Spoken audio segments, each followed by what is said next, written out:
This is episode 49 of the Online Playmaker Sessions with serial entrepreneur, real estate investor, and online marketing consultant, Ola Abitogun. Welcome to the Online Playmaker Sessions. This is the place for the latest what's working now strategies from the best online playmakers, the top marketers, the rising stars who are making it happen right now. Every week, you'll get real, actionable lessons that you can take and apply immediately in your business, delivered in short 20-minute sessions. Our focus is your results. Here's your host, entrepreneur, world-class trainer, and marketing strategist, Norbert Orlowitz. Hello, online playmakers. If this is your first time tuning into the Playmaker Sessions, thank you for choosing us, and don't forget to subscribe to the podcast on iTunes, and if you prefer video, our YouTube channel at onlineprofitplaybook.tv. As with all of our episodes, we have all the show notes, transcripts, and actionable tips over on the blog. Just head over to www.onlineprofitplaybook.com. You'll also be able to get access to my complimentary 5-video tutorial series on building the proper foundation for your online business, as well as several other free trainings, including my Instant Income Multiplier tutorial. And if you're ready to multiply your results fast, check out the premium membership of our Online Profit Playbook, where our guests open up their closely guarded playbooks and walk you step by step through the exact marketing funnels and sales process they use to build their audience, grow their influence, and make sales. Get the coveted Online Profit Playbook today. Just head over to onlineprofitplaybook.com and join the Playmakers.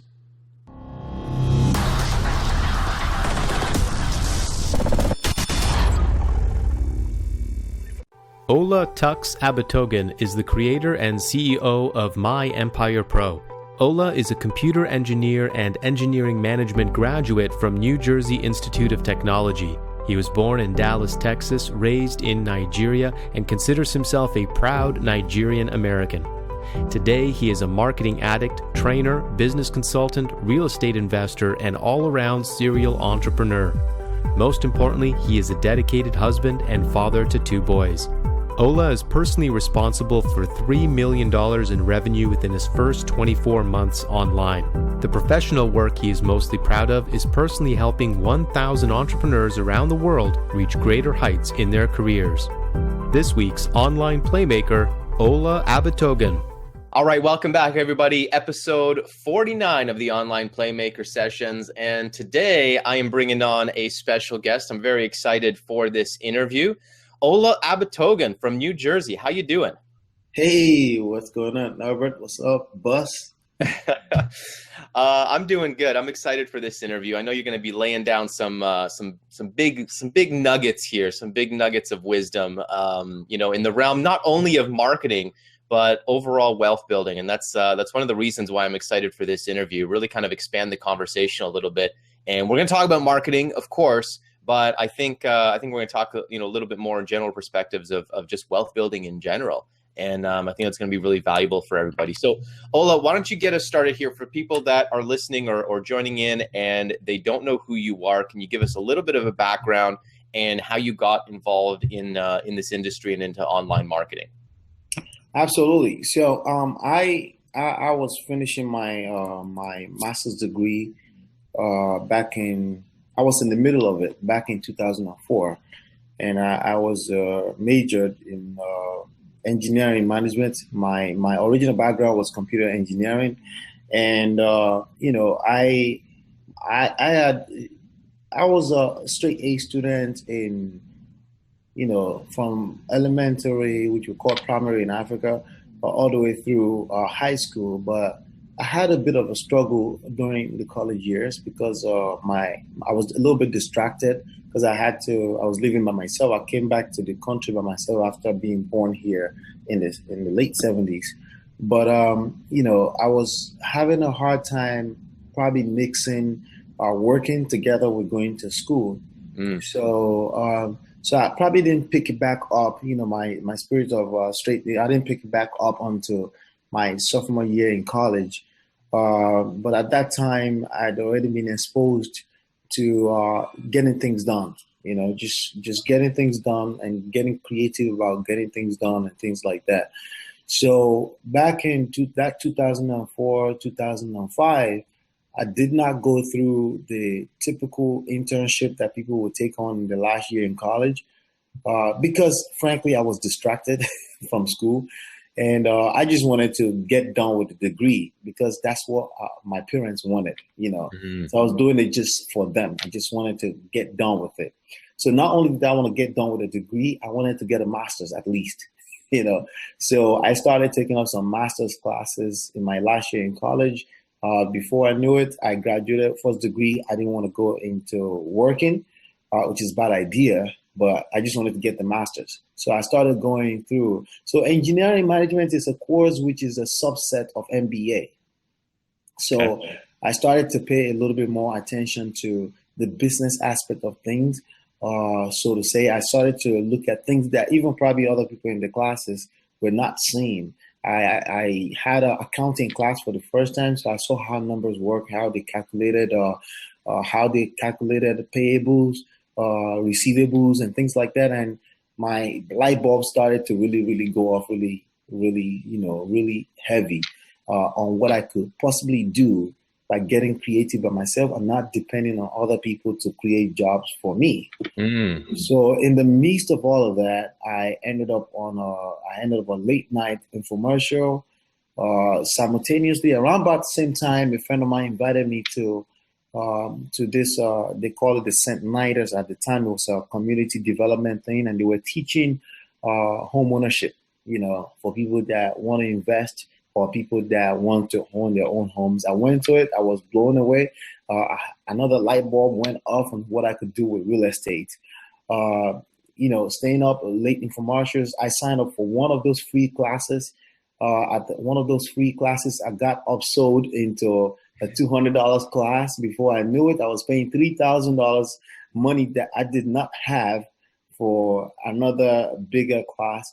And it was all in real estate investing, okay? Right. And I ended up with a class where the only thing I got out of it from that $3,000 3 days program, the only thing I got out of it was to join a local association, a local real estate and entrepreneurship association. I joined and I met two mentors. There was another guy that was teaching in front of the class. He was teaching real estate investing, short sales, and things like that. And then, but I met another two mentors outside of the event hall, and they pretty much engaged me in short sale. And I will go on for another 3 to 4 years of just closing deals upon deals. I did a little bit less than 40 deals within that 2 to 3 years. I felt invisible, and but anyway, let me keep it like that. That's how I ended up in entrepreneurship. It was just me going through education, the formal education, and just getting distracted every now and then because I had to leave an adult life pretty early. I was 18, 19, 20, So, but I think it's always been there. I think it's always been there because if I go back to high school, I was the one that was very self-initiative. I was self-started. I would do concerts because I'm into music too. I would do concerts with other kids and stuff like that. So I think it's always been there. But going full-time was 2006 October, and I had $100,000 sitting in my bank account, and it was getting cold, October 2006. And that's literally about 10 years ago right now. We're in September 2016. So, yeah, that's how I got into it. And I'm totally unemployable because I have to work 24/7. I can't do 9 to 5. Now, what a different perspective that is. What you just said right there. I have to work 24/7. I can't do 9 to 5. Now, for the employee mindset, for people that are used to being employees, that just sounds almost crazy. But for us that are watching this show and listening right now, I'm going to assume that most of us have this kind of entrepreneurial passion and entrepreneurial creativity. And that's what I see from you, Ola, is that, when you say you're getting distracted, I can imagine that what's happening is you're just getting lots of different ideas, right? Because you're seeing potential, you're seeing opportunity, and you're getting so many different ideas. And so it's hard to focus on, I can imagine, hard to focus on academics when you're getting all these different ideas of how you can do things differently, right? Yes. Absolutely. It was computer engineering. In other words, they were teaching us a lot of ones and zeros programming of hardwares.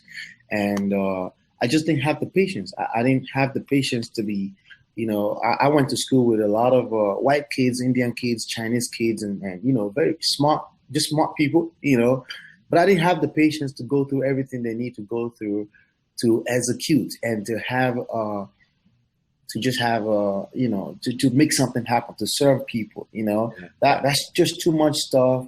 And today I call those things minimum wage jobs, where you have to do those kind of things. I enjoy coding still, but because I can see a goal, maybe I have a website, I have an offer, I enjoy the process of putting that together, even though that's still minimum wage job. I can outsource that, but I didn't have the patience, man. Yeah, I hear you. Okay, so you get into real estate investing, short sales, and that's a whole industry that I know very little about. And you're creating some pretty amazing success. This is, 2004 leading up to 2008. So we've got to bring this up. 2008, what happens? Because we've got the real estate crash. What happened at that point for you? So in 2008, the market crashed, and I was shortly before that, I was feeling kind of invincible. I felt like I could do this over and over and over again. But I know better now. It's if you haven't gone through something, you just don't know. Period. Yeah. I don't care how much theory you've been. I'm saying it right now. If you haven't seen a recession, when it comes, you're still going to have to learn your own way. Maybe, hopefully, you will have a reduced learning curve, but it's just a different ball game. And you couldn't tell me anything at the time. I was just balling. But I was lucky because I did not create a flamboyant lifestyle for myself. I was just saving a lot of money. I was saving. The only thing I did was I would travel a lot with my girlfriend at the time, who is my wife now. I would travel a lot, not too much responsibility. Did a $80,000 to $100,000 wedding, cash. Didn't have any debt after that. I had destroyed my credit during college. And at that time, because they were seeing money in my account, they started to beg me with credit cards, which I did take some around on. So in 2008, market crashed.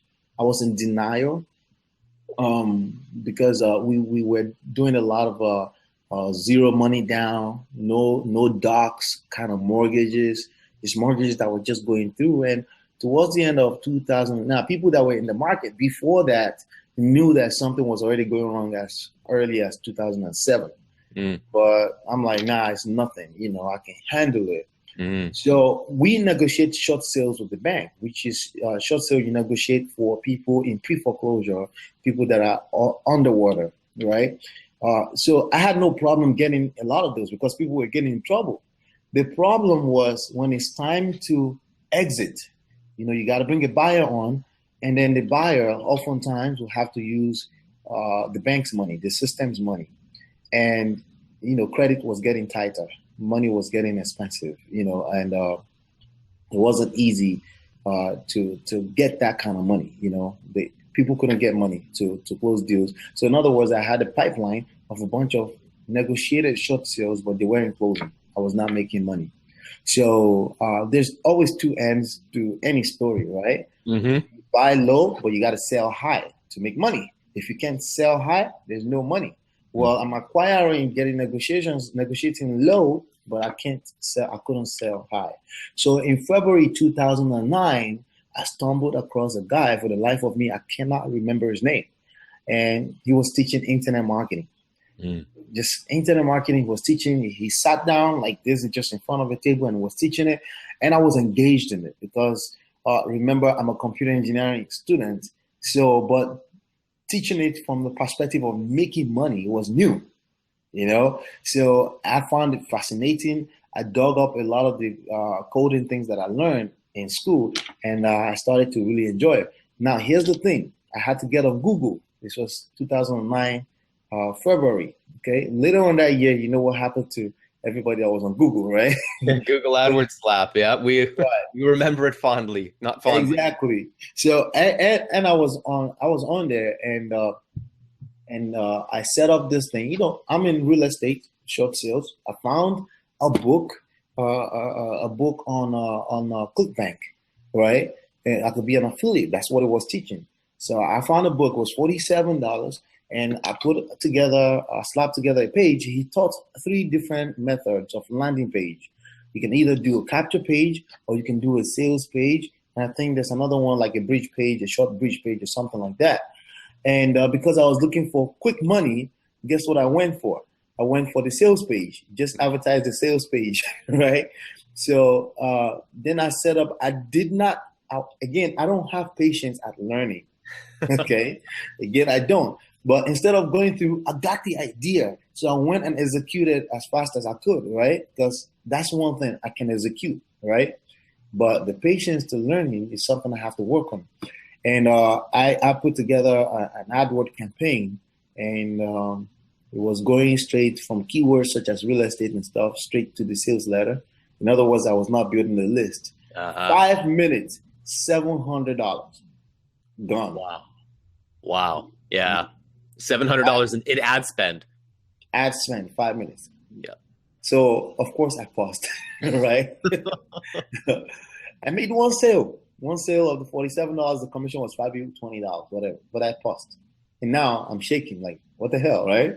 So April of 2009, the mentor that I had in short sales, the guy, we actually did my first 4 deals together. We made a lot of money together. He's like one of my best friends. Even up to today, I probably call him every 2-3 years or so.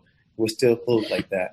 We're not close like that anymore, but we can still call each other, you know. Yeah. But he today is no more in the business. As a matter of fact, last time I spoke to him, he's now driving UPS because he got really beat up with entrepreneurship during the crash. Yeah. Wow. So, but yeah, he invited me to a home meeting in April of 2009. So I ended up in a company called ACN. Yep. So ACN, I ended up putting, I don't know, about 60 people through it because I went hard. The first home meeting I did, 23 people showed up and 1 person joined. So the second meeting I did, another 22 or 23 people, about 2 people joined. And guess what all 3 people that joined did? Quit? Nothing. Nothing. They have to do something before they quit, right? Yeah.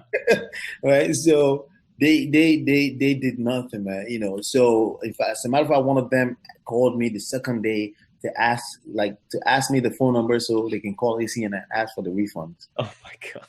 So you know, that didn't go well. In September of 2009, I found Ket Santai online, and then I ended up in MLSP. Spent $10 before the end of that hour. I spent about $700 on some content marketing. There was these 2 guys, I forgot, AJ or something like that. I forgot their name right now. One little kid and one tall kid like that. And they were teaching video challenge. And also from TG, Traffic Geyser, the product Traffic Geyser with Mike Koenigs. I followed that heavily, and then we went hard. And then, you know, it was that April of 2009 that my brother joined me in ACN, and we started working together at the time. So it's his first experience as an entrepreneur in 2009. I've had about 4 or 5 years at the time of experience, you know. So I was guiding him, and we went hard, and we went crazy with SEO and stuff like that. So and I remember 2009, 2010 when you guys got involved in MLSP. I remember all of a sudden the MLM brothers, all over the internet. I mean, your guys' content was everywhere. Your videos, your blog posts, you were ranking on SEO. I mean, you guys were everything. You guys just kind of exploded. Yeah, we learned that from the story product at the time that we got from MLSP. We learned creating a brand and just running with it. And that's what we did at the time. And before we knew it, the MLM Brothers brand was just in your face. Yeah. You could Google any company name at the time, any Google name or anything like that. We went hard at that. And we created some really cool buzz with that. We got invited to a few platforms to do some webinars, including MLSP at the time. And but all of that was just a journey, man, because some of the best lessons, I think, 2010, I kept telling my wife that 2010 was the best year of my life, not because I made a lot of money. I was living off of the savings from real estate and just investing in myself and learning the craft of both wealth building, marketing, and I ignored real estate for a while, up to 2014. I actually ignored real estate totally. But I figured I had to learn. Now, one thing I figured out later on is that the first course that I bought back in 2005, early 2005, in short sales was very particular about the marketing aspect of it. So I think I consider it just being lucky. There's no such thing as luck. I was there, I was just there, right? But but I was fortunate to just have that lesson early on to understand marketing. Like literally, there's no such thing as making money without marketing. Absolutely. And even if you're living off of maybe previous glory of marketing that you've done, eventually to die off. If you don't understand that perpetual marketing is really, really the key to keeping food on the table and keeping these things rolling, So yeah. So let me ask you then. So after, so you guys have this success online, and this is an amazing experience here. Like as you go through your story, we're talking about, academic education with your, your university studies and getting that business training, the engineering training, the management training. And then you go into real estate and you're getting all of that training in real estate and the experience in real estate and the success that you built up in real estate and the mentors that you work with at that point. And then you get into network marketing and then online marketing. And I'm just seeing all of these different skills and knowledge and experience just kind of building one on top of another. So what happens next? You create some success online. It's been a while now since those years. And I kind of saw you fall off the marketing train a little bit. And now I see you doing some really cool things as well. So let's talk a little bit about that transition. What happened for you and to kind of lead you to where you are now? Perfect. So we had to, we had to go through some learning curve, some lessons, through the journey. As always, anyway, at every level you have to. I'm like right now, I'm literally anticipating what the next lesson is going to be, I just want to make sure that I keep food on the table as we go through that, right? But it's a wealth of information, it's a wealth of information and this asset, the experience is actually an asset. Yes. And that's what I've learned through the process. There's some things that you learn that are just concepts that you apply in every other area, So what happened was that SEO, we found out that Google does not care about the little guys, and it's not Google's fault. In fact, we don't care about the little guys, all of us. We ultimately we're attracted to abundance. We're attracted to momentum, right? And speed is everything, and also other people's resources, other people's money, leverage. I learned leverage. Leverage has become one of my favorite topics. If I can do more for less, I always do that. If you got the money and I got the skills, let's leverage each other. If you got the time and I don't have the time, let's leverage each other. It was in the midst of that I had to reshape the idea of just quit your job and go after your dreams. Like maybe that's not necessarily smart. I ultimately believe that it depends on who you are and what your personal convictions are. Because you're going to learn anyway. And if your back is not against the wall, you're probably not going to create massive results. You're probably just not going to. If you have an out, like if you have this side job that still puts food on the table, chances are that's going to be a curse why you're not going to build a business. So it's a little tricky right there. But if you can find a way to keep food on the table while you stay focused and you continue to build this, if you're that crazy, sure, it's better to because if you can't think straight, if you're desperate, you're not going to think right when it comes to business as well too. So there's a balance that's needed there somewhere. So I learned that over the years. We ended up joining quite a few systems to promote as affiliates. But then I've learned, obviously, in the past 6 years now, 2009, 7 years going, right, that the lifespan of each one of those systems, the make money system specifically, not a training platform, okay, the make money system that the message, they only last 3 years.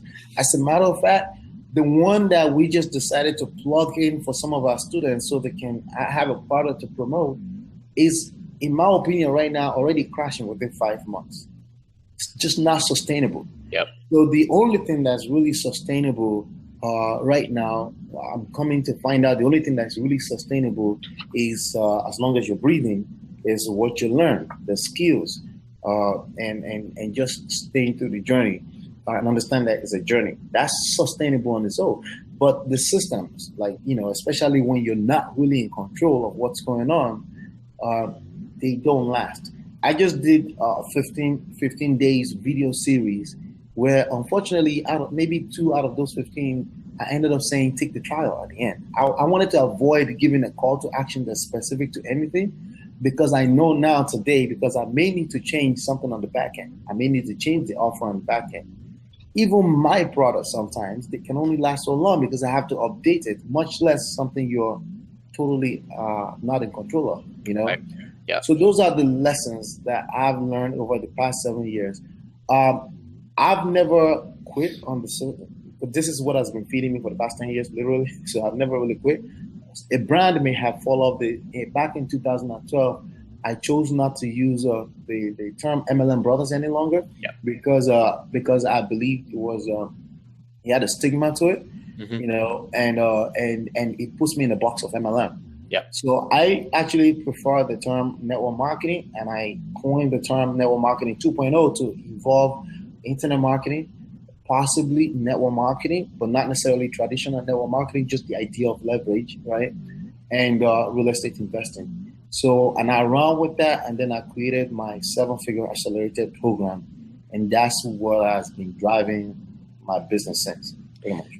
So what's your focus now? Because taking all of this knowledge, all this information, and all of this experience in these different realms, what's really what's your vision now for your business, and what are you really looking forward to share with the marketplace?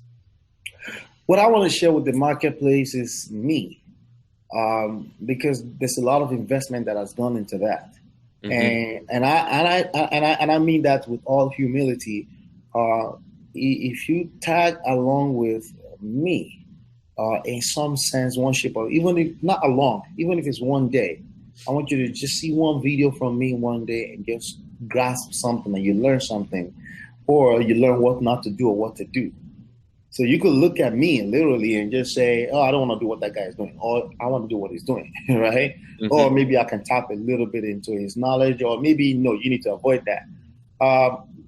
Whatever it is, it really doesn't matter, but I need to be that brand that you just see that's just bigger than me, myself, that's bigger than life, bigger than my personal purpose, has a purpose that's bigger. That's what I'm using. And I'm using those 3 vehicles: internet marketing, network marketing, and I'm using real estate investing specifically. Not buying your home.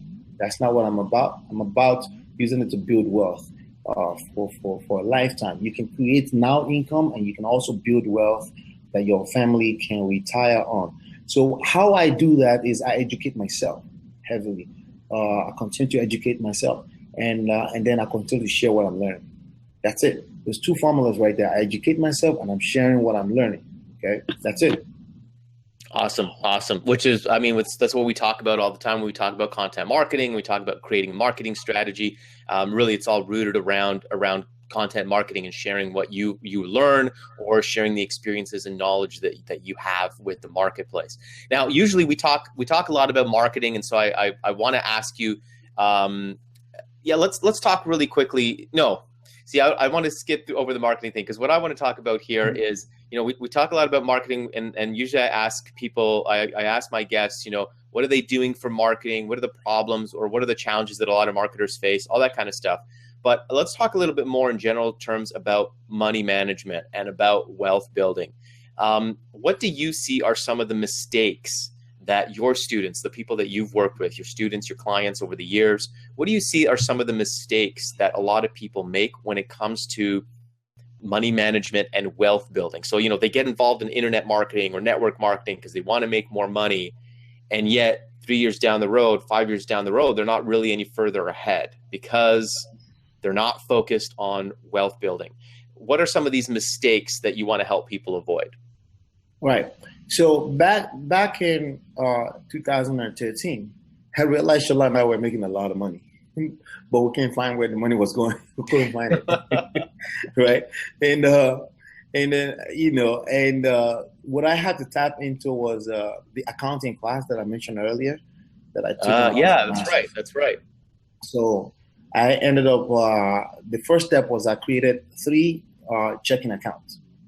So one is account receivable, one is account payable, and one is reserve. So I created not a technical payroll, but just some type of payroll. This is where we get money from every week. And that was the first step. There's been quite a bit more complex stuff since then because I seek out the advice of a CPA as well too. But it was kind of weird that in 2013, I'll be doing $30,000, $40,000 in revenue and probably spend maybe $3,000, $4,000 in marketing, but I can't find where that money is going. At the end of, it's just very weird. So I concluded. It's okay, Ola. I can relate.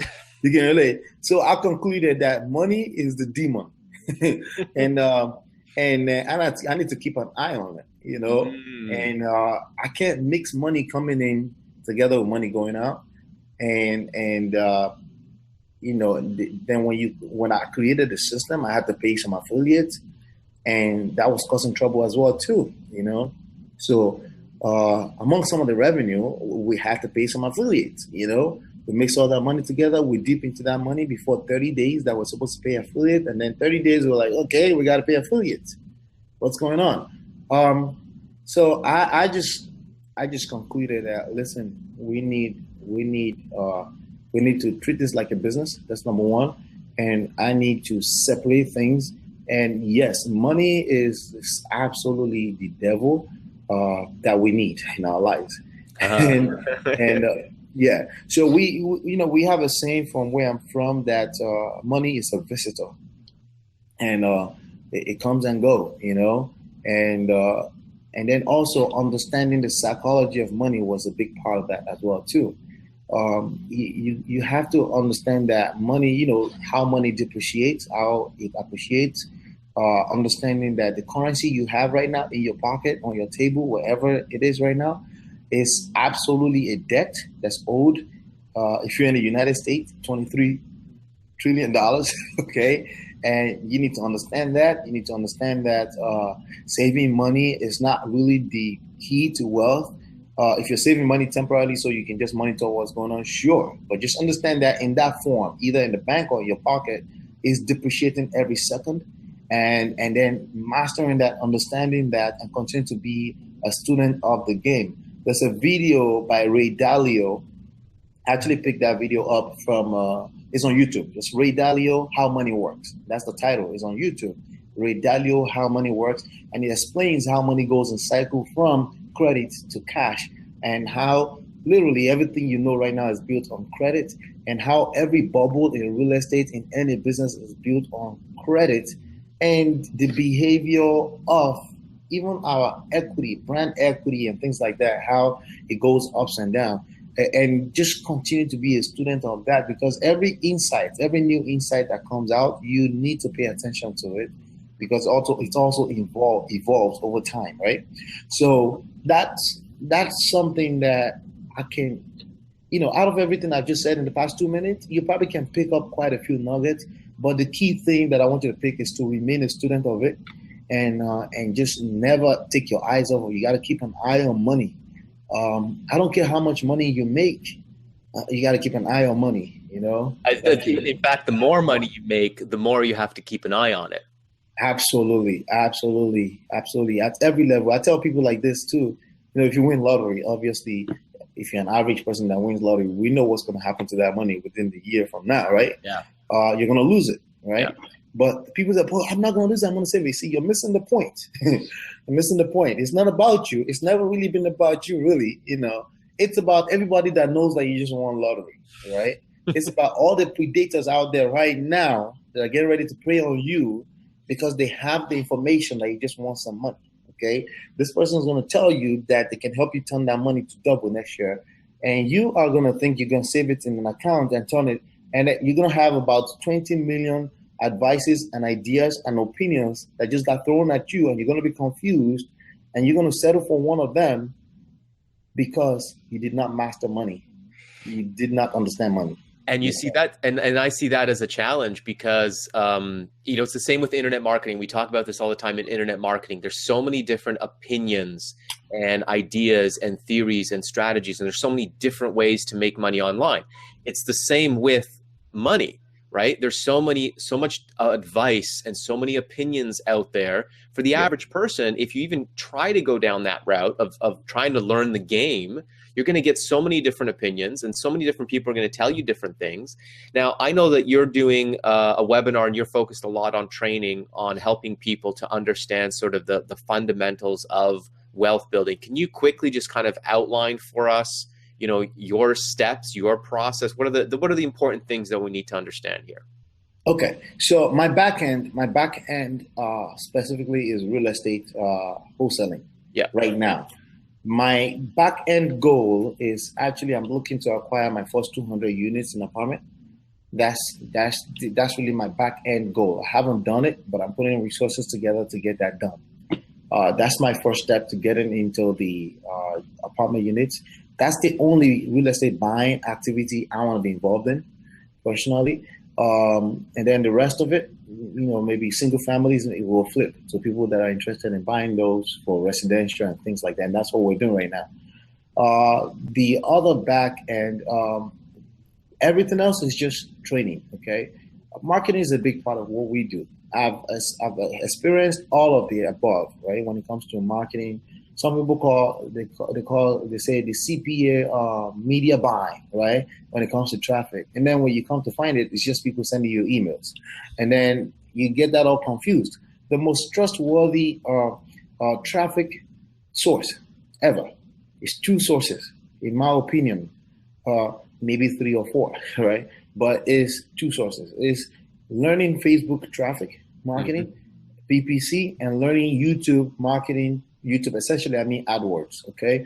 Google, that platform. If you can learn Twitter, the Pinterest, pretty much all these major networks, the CBS and the NBCs and the ABCs of these days, right? If you can learn how to get traffic from those, you win the game. You win the game. Now, if you can learn how to get traffic and retain audience, right? I love this, yep. That's another level entirely, okay?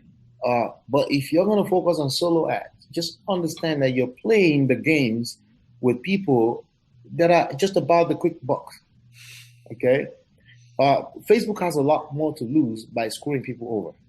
They're not going to do that, okay? They're not going to do that because they just have a lot to lose. A kid called Joe Solo on the solo ad platform is making $10,000, $15,000 a month selling people vacuum. You know, he doesn't have anything to lose. He's going to keep collecting that money until the wheels falls off. Well, guess what? Your money is a part of that. So am I discouraging people from solo ads? No, not necessarily. I'm just saying it's a very short-term game, and it's like you're beating a dead horse in most cases. Yeah, I like your, you know, what you're. We're talking about quality traffic. Like, look, if you're gonna learn business, if you're gonna do business, you want to go where the quality is. You want to go where you can get the best return on your investment. And yeah, if we're talking about quality of traffic, quality sources of traffic, you're absolutely right. It's the major platforms, the Facebook, Google, YouTube, you know, the big social media platforms. Those are where the audiences are. That's where the real people are. That's what you got to master. I totally agree with you. Absolutely. Yeah, absolutely. Yeah. So the other thing I do is I do have a group of people. There are only 7 of them, and they pay very pricey, you know, but they benefit out of my knowledge and my campaign activity, and I share complete transparency how I'm doing that with them on a Thursday group coaching session, and we talk back and forth. We decide together what we do in business and stuff like that, and I screen people heavily before they can come into it, and that drives our business together as well too. And we're using that as leverage. The reason why that's not a co-op, or why that's not some type of solo co-op thing or anything like that, or your typical solo ad, is because I literally share everything as we're executing. I share everything with them. So they're learning as we go. They're learning business. They're learning entrepreneurship. They're learning wealth building. They're learning marketing. And they're learning real estate as well too. They actually partner with me on a lot of real estate marketing, and direct mailing is a big part of what we do. So that's pretty much some of the things I'm involved in. Pretty much. So many great areas there. So many interesting and fascinating areas to work in. All right, listen, we're gonna start wrapping this up here. We're getting to the end here, and I know we could chat for hours still about wealth building, about real estate, about all these different things. Yeah. Let's leave our audience. Let's tie a bow on this. Now, in the premium session, we're going to talk marketing. You're going to walk us through some of the marketing that you're doing, some of the, I guess, Facebook campaigns that you're running, if that's probably one of the main places where you're getting good traffic from. But for right now, let's leave our viewers, let's leave our listeners, let's tie a nice little bow on this. Leave our listeners with 3 key tips. People that are watching right now, they want to create a breakthrough in their business in the next 30 to 90 days, right? They want to make a change. They want to get to the next level. What are 3 key tips that they need to focus on to create a breakthrough in their business? That's a tricky one. I have about 12 tips, but I'll bring it down to 3, okay? First of all, you need to take full responsibility for everything, literally, okay? Literally everything. Mm-hmm. Because that's the first step to being in control. Yeah. And either in marriage, we talked about this before, right? Yeah, we did, in business, in relationships, you need control. And the first step to taking control is take responsibility. Even if you are clear that the other person is wrong, take responsibility at every level of depth, of width that you can think of it. How can you take responsibility for what just happened, what is about to happen, or what's next to happen? So that's number 1. Mm-hmm. Number 2 is to stay humble. You don't know anything. I wake up every morning and I say, I don't know shit. That's it. I just like that. Just update, because I'm ready to receive. Just prepare yourself to receive all the time. Even if clearly people are talking at you and you feel like, oh, that's a little weird, because that's going to happen for us entrepreneurs. You will notice that people are speaking in a different bubble, different planet entirely. People will advise you on 9 to 5 people will advise you on how to run a business. Of course, that's probably not going to make a lot of sense, but remain humble, because there's something you may be able to learn from a 9 to 5 person that you can use in your business. Again, it brings you back to control, right? Number 3, we spoke about that already. Master money. Yep. Just become a lifetime student of how money operates. Trust me, you don't know anything about money. No one does. Stay humble. Go back to number 2. Stay humble. Stay humble when it comes to money. Okay. I love it. I love it. Great tips, man. Take responsibility. Stay humble. Yep. Master money. I love it. That's beautiful. Ola, really appreciate you being here with us. I really got a lot out of it, a lot of wealth and wisdom and knowledge and experience that you've lived, over the last couple of decades here. Taking all your experience in entrepreneurship and business, real estate, and all that kind of stuff. So, really a pleasure to have you here. It's been a great opportunity. We're going to leave some links down below where people can find out a little bit more about you. I know you've got a webinar that you host that helps people kind of understand some of these philosophies and how to apply these principles in their business. So we'll definitely do that, and maybe I'll get that YouTube link from you as well on Mastering Money. Ray Dalio, right? Yeah, absolutely. Everybody needs to watch that. And thank you for having me, man. Really appreciate you. Yeah, awesome. Well, thank you for being here. Ola, totally appreciate it. Thank you again, and I hope you guys got a lot out of this, a lot out of this episode, and I hope that you apply it into your business and actually take action on what you learn. And we will see you next week on another edition of the Online Playmaker Sessions. All right, everyone, take care. I hope you enjoyed this week's Playmaker session. If you love the session, subscribe now to our YouTube channel so you never miss our weekly episodes. Be sure to also subscribe to the podcast on iTunes. Just type in Online Playmakers in the search bar and click subscribe, and be sure to leave a 5-star review. All of the episodes, show notes, transcripts, resources, and bonuses are available on the blog over at onlineprofitplaybook.com, along with several bonus free tutorials I've created for you as well. Your fast track to results is to follow the Playmakers. You can download their closely guarded playbooks and follow them step by step to grow your influence, build your audience, and create results in your business right now. Head over to onlineprofitplaybook.com and join the Playmakers to get full access today. Thank you again for joining us today, and be sure to tune in next week as we bring you another power-packed session with the top Playmakers online. This is Norbert Orlowitz, signing off.